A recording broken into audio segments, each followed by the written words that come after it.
اعوذ باللہ من الشیطان اللعین الرجیم بسم اللہ الرحمن الرحیم الحمد للہ الذی خلق السماوات والارضین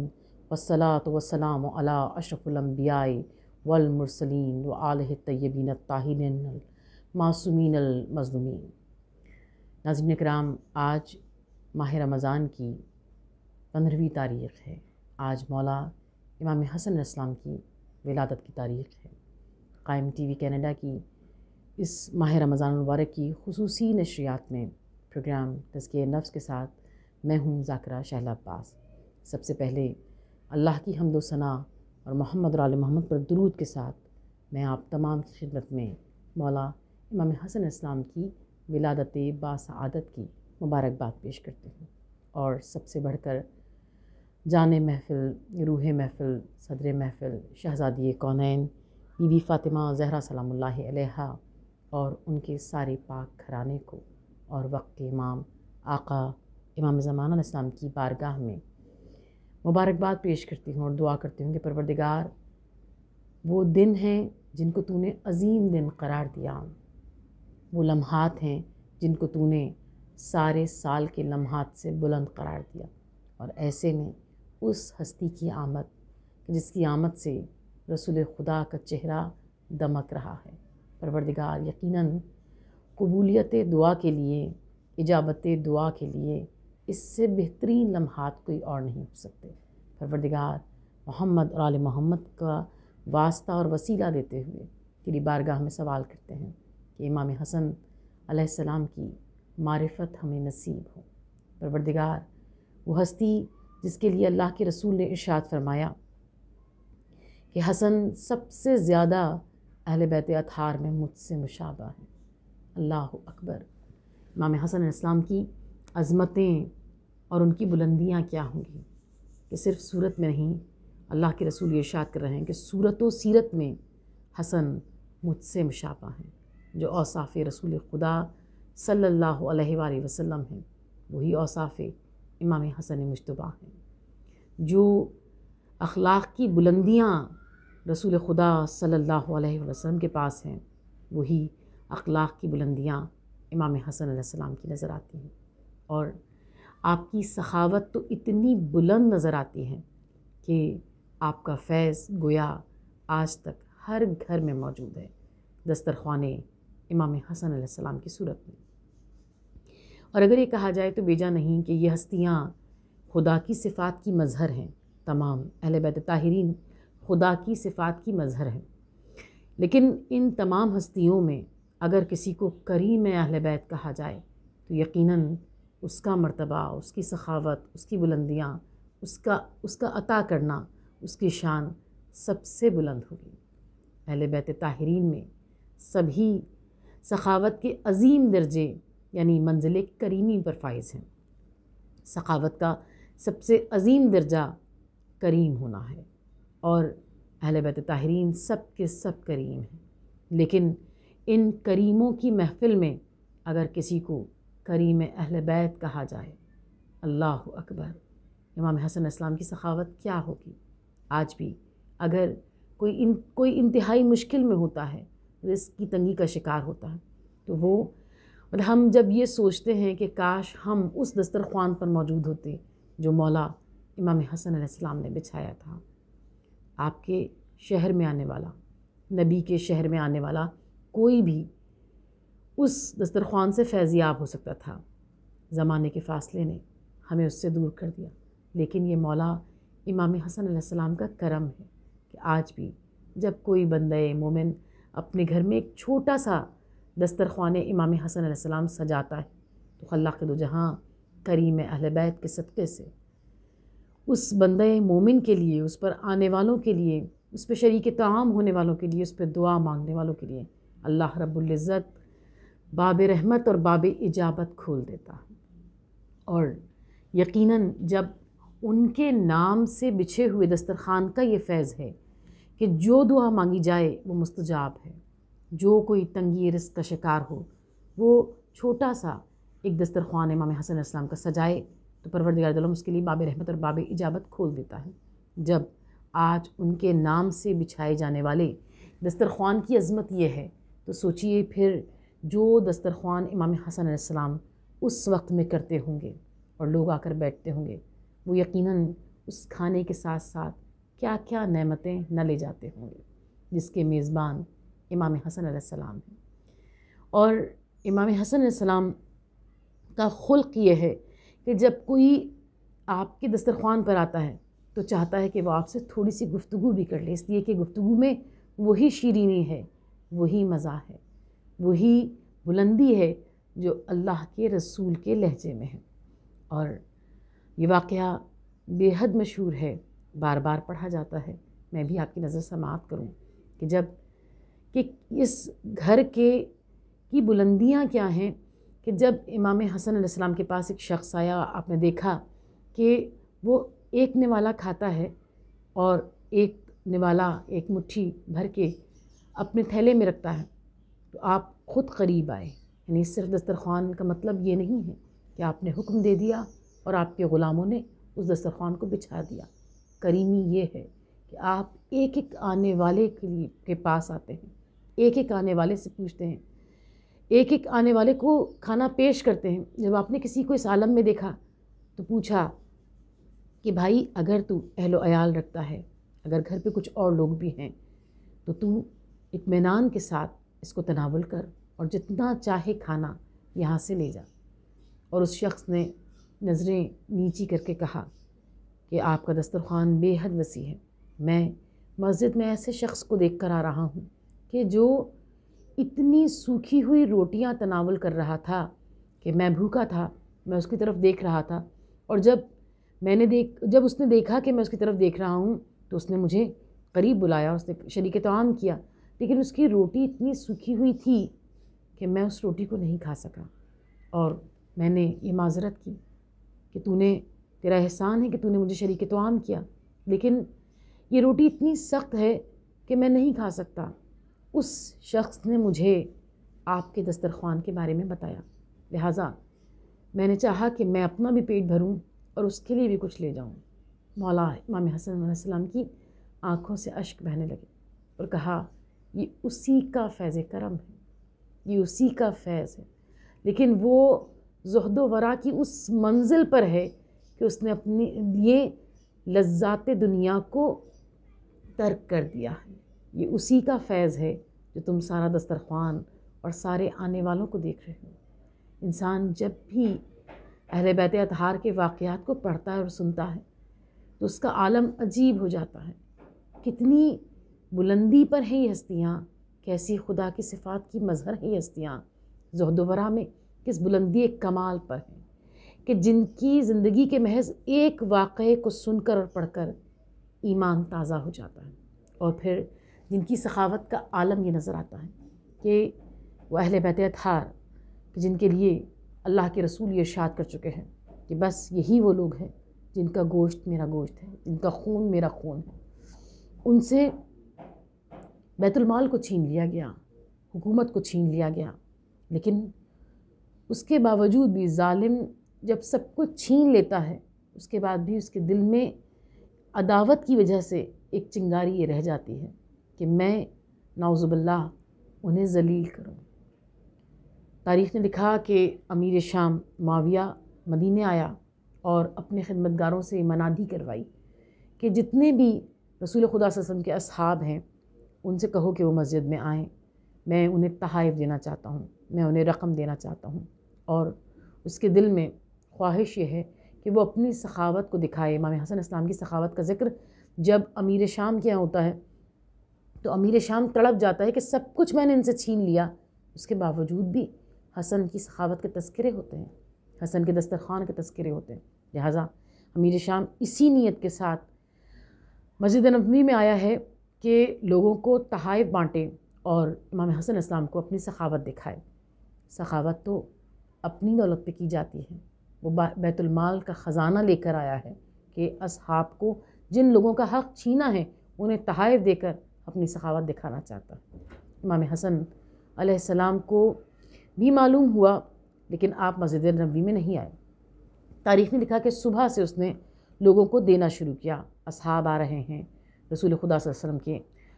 مسجد نبوی میں لوگ آ رہے ہیں اور وہ لوگوں کو تحائف بانٹ رہا ہے، رقم دے رہا ہے۔ ایسے عالم میں اس نے اپنے خدمتگاروں سے کہا کہ کیا سبب ہے کہ اتنے لوگ آئے مگر حسن نہیں آئے؟ اور وہاں بیٹھے ہوئے کسی شخص نے کہا کہ وہ کیوں آئیں گے جن پر اللہ کا سلام آتا ہے؟ امیر شام نے کہا کہ وہ مجھے سلام کرنے کیوں نہیں آئے؟ اور کسی بیٹھے ہوئے شخص نے جواب دیا کہ وہ کیوں آئیں گے جن پر اللہ کا سلام آتا ہے؟ وہ تو جب نماز کا وقت ہوگا، جب مسجد نبوی میں تشریف لائیں گے۔ جب نماز کا وقت ہوا، آپ مسجد نبوی میں تشریف لائے، نماز کے بعد معاویہ نے آپ کو اپنے پاس بلایا اور اپنے خدمتگاروں سے کہا کہ جتنا صبح سے اب تک بانٹا ہے اس کے برابر رقم، اس کے برابر خزانہ ایک ساتھ لے کر آؤ۔ حسن ان میں سب سے بڑے ہیں، حسن فضائل میں بہت بلند ہیں، عظمتوں میں بہت بلند ہیں، جتنا سب کو عطا کیا ہے اتنا میں ایک ساتھ حسن کو دینا چاہتا ہوں۔ اللہ اکبر! جن کی ٹھوکروں میں خزانے ہیں، ان کا حلم کس بلندی کمال پر ہے کہ وہ آپ سے اس لہجے میں گفتگو کر رہا ہے مگر آپ خاموش ہیں۔ اور جب اس نے جتنی رقم صبح سے اب تک بانٹی تھی اتنی رقم کا اتنا خزانہ امام حسن کے حوالے کرنا چاہا، اور حوالے کرتے ہوئے یعنی امام کے قدموں میں رکھتے ہوئے یہ کہا کہ حسن یہ آپ کے لیے ہے، کیونکہ یہ آپ ان سب میں سب سے زیادہ لائق تعظیم ہیں۔ آپ رسول خدا کے نواسے ہیں، آپ کے فضائل کی کوئی حد و انتہا نہیں ہے۔ اور پھر اپنے فضائل کو بیان کرتے ہوئے کہا کہ یہ ہندا کے بیٹے کی طرف سے ہے، ہندا جس نے حضرت حمزہ کا کلیجہ چبایا تھا، جس کا نام سنتے ہی ائمہ طاہرین کے چہرے پر ناگواری کے اثرات آ جاتے ہیں۔ کیوں نہ ہوں جب رسول خدا صلی اللہ علیہ وسلم اس نام کو سن کر آپ کے چہرے پر ناگواری کے آثار نمودار ہوتے ہیں۔ اس نے کہا یہ ہندا کے بیٹے کی طرف سے آپ کے لیے ہے۔ امام حسن کے چہرے پر ناگواری کے آثار آئے اور آپ جیسے ہی اٹھے اور چلنا چاہا تو معاویہ کے خدمتگار نے آپ کی نالینوں کو آپ کے سامنے، آپ کے قدموں کے سامنے سیدھا کر کے رکھا۔ آپ نے وہ سارا خزانہ اس کو دے کر کہا کہ یہ فاطمہ کے بیٹے کی طرف سے ہے، اور تو ہمارا حق چھین کر ہمیں کچھ تحفہ دے کر اپنی سخاوت بیت المال سے ہمیں دے کر اپنی سخاوت کو جتانا چاہتا ہے۔ ہم وہ ہیں جن کی ٹھوکروں میں پروردگار عالم نے خزانے رکھے ہیں، اگر ہم حکم دے دیں تو پہاڑ سونے میں تبدیل ہو جائے۔ اللہ اکبر! جتنا آپ کی سخاوت بلند ہے اس سے زیادہ آپ کا اخلاق بلند نظر آتا ہے کہ شام کے لوگ، یقیناً شام کے لوگ تو وہ ہیں جن کے پاس اہل بیت اطہار کا تعارف ہی نہیں ہے، وہی تعارف ہے جو بنی امیہ نے کرایا ہے۔ لہٰذا ایک شامی نے مدینے میں آ کر امام حسن کے سامنے آ کر آپ کی شان میں نازیبہ کلمات کہے اور دیر تک کہتا رہا، اور امام کا حلم و اخلاق یقیناً جو اللہ کے رسول کے حلم و اخلاق کا عکس ہو، ان کا ثانی ہو، اس کا اخلاق اس بلندی کمال پر ہوتا ہے کہ اس نے آپ کی شان میں نازیبہ کلمات کہے۔ اور تھوڑا اس کے ذیل میں وضاحت کروں کہ چونکہ شام والوں نے کبھی اہل بیت اطہار کو دیکھا ہی نہیں ہے، ان کے پاس فقط وہ تعارف ہے اہل بیت اطہار کا جو بنی امیہ نے کرایا ہے۔ اور تاریخ یہ بتاتی ہے کہ جب مولا امیر المومنین اسلام کی شہادت کی خبر پہنچی ہے اور یہ بتایا گیا ہے کہ علی ابن ابی طالب سجدے میں قتل کر دیے گئے، مسجد کوفہ میں قتل کر دیے گئے، تو لوگوں نے عالم حیرانی میں یہ کہا تھا کہ علی نماز بھی پڑھتے تھے۔ اللہ اکبر! جس کے لیے اللہ کا رسول یہ ارشاد کرے کہ وہ میرا جانشین ہے، جس کے لیے اللہ کا رسول یہ ارشاد کرے کہ الحق مع علی والعلی مع الحق، حق علی کے ساتھ ہے اور علی حق کے ساتھ ہے۔ پروپیگنڈا اس کو کہتے ہیں کہ مولائے کائنات کا ایسا تعارف پیش کیا گیا تھا، ایسا پروپیگنڈا کیا گیا تھا، اور ظاہر ہے کہ جب مولائے کائنات کے اور ان کے اہل بیت کا ایسا تعارف کرایا گیا تھا تو ایک شامی سامنے آیا اور اس نے آپ کی شان میں نازیبہ کلمات کہے، لیکن یہ وہ ہستیاں ہیں جو حلم و اخلاق سے لوگوں کو اپنا مطیع اور فرما بردار بناتے ہیں۔ امیر شام تلوار کی چمک سے لوگوں کو اپنا مطیع بناتا ہے، لیکن جانشین رسول کی منزل یہ ہے کہ وہ اپنے حلم و اخلاق سے لوگوں کو اپنا مطیع بناتے ہیں۔ اس شامی نے آپ کی شان میں نازیبہ کلمات کہے آپ خاموش رہے. جب وہ کہہ چکا تو آپ نے پہلے اسے سلام کیا اور بعد سلام اس کی خیریت پوچھی اور پوچھا بھائی شاید تو مسافر ہے، اگر تجھے سواری کی ضرورت ہے تو میری سواری حاضر ہے، اگر طعام و قیام کا مسئلہ ہے تو میرے گھر چل، اگر تھکا ہوا ہے، اگر لباس کی حاجت ہے تو میں تجھے لباس دیتا ہوں. وہ شامی عالم حیرانی میں رہ گیا کہ میں نے ان ہستیوں کے بارے میں کیا سنا تھا اور یہ ہستیاں کیا ہیں، ان کا علم، ان کا اخلاق کتنا بلند ہے. شامی رونے لگا اور آپ کے قدموں پہ سر رکھ کر کہا کہ مجھے معاف کر دیجیے گا، میں آپ کی عظمت، آپ کے علم اور آپ کے اخلاق کو نہیں جانتا تھا. اور وہ علم جس پہ خلق پیمبر پڑھے درود، وہ علم جس سے حکمت قرآن کی کشود، ایسا یقین غیب بھی جس کے لیے شہود، وہ صبر جس نے ناپ دیے ظلم کے حدود. صلح حسن تدبر حق کا کمال ہے، صلح حسن تدبر حق کا کمال ہے، اب کربلا سے مکر کا بچنا محال ہے. جیسے صلح حدیبیہ فتح مبین بن کر آئی ہے اللہ کے رسول کے لیے، ایسے ہی امام حسن علیہ السلام کی صلح ایسے ہی کربلا کا گویا مقدمہ بنی ہوئی نظر آتی ہے. اور چند ایک حقائق بیان کروں کہ جو صلح نامہ تیار کیا گیا تھا، اس میں جو شرائط تھیں، اس میں ایک شرط یہ بھی تھی کہ اب مولا کائنات علی ابن ابی طالب پر سب و شتم نہیں کیا جائے گا. وہ کہ جن کا قصیدہ پروردگار دو عالم پڑھتا ہے، امام کے علم کی منزل کمال کیا بلند ہے، اور اس کو کون بیان کر سکتا ہے کہ جس کا بابا وہ ہے جانشین رسول ہے، جس کا بابا وہ ہے کہ جس کے لیے اللہ کے رسول نے ارشاد فرمایا پروردگار حق کو ادھر موڑ دے جدھر میرا بھائی علی ابن ابی طالب مڑ جائے. اس پر سب و شتم کیا جاتا ہے. اور مولا امام حسن علیہ السلام صلح نامے میں لکھتے ہیں کہ آج سے علی ابن ابی طالب پر سب و شتم بند کیا جائے گا. گویا امام نے صلح نامے کی شرطوں سے زمانے کو بتا دیا، مورخین کے حوالے یہ نوشتہ کر دیا کہ دیکھ لو وہ وقت کیا تھا، دیکھ لو وہ منزل کیا تھی، دیکھ لو کہ وہ پروپیگنڈا کیا تھا، اور کس طرح آپ نے اپنے علم و اخلاق سے، اپنی علم کی بلندیوں سے لوگوں کو اپنا مطیع بنایا ہے. اسی لیے اس صلح کو، اس صلح نامے کو ایک فتح مبین ہی قرار دیا جا سکتا ہے جیسے صلح حدیبیہ کو کیا گیا. اور اس صلح نامے سے گویا امام حسن علیہ السلام نے کربلا کا مقدمہ تعمیر کر دیا، کربلا کا مقدمہ تحریر کر دیا. اب حق و باطل جدا جدا ہو گیا. پروردگار مولا امام حسن علیہ السلام کے علم، اخلاق، ان کی بلندیاں اور ان کے فضائل کو ہم تیری بارگاہ میں، ان کی ہستی کو تیری بارگاہ میں وسیلہ قرار دیتے ہیں. ہم دعا کرتے ہیں کہ پالنے والے اس ماہ رمضان ہم قرب الہی کی اس منزل کو پالیں جو پروردگار دو عالم ہم سے چاہتا ہے، تزکیہ نفس کی اس منزل کو پالیں جو پروردگار دو عالم ہم سے چاہتا ہے. پروردگار اس ہستی کا واسطہ جس پر تو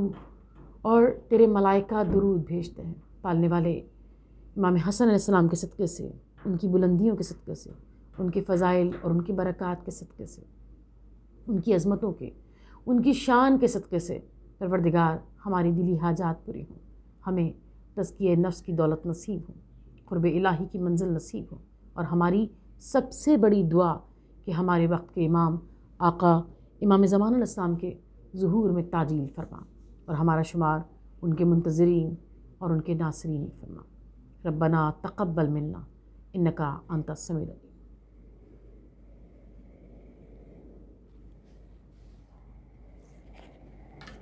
آ جائیں بھائی.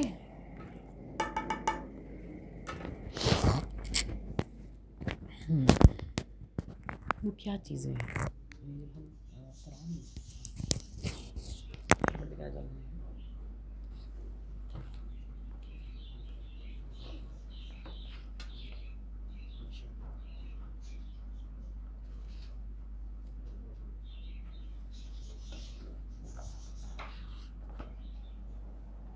آ جائیں. ہاں ہو گیا. ہو گیا. اچھا اب یہ ہو گئے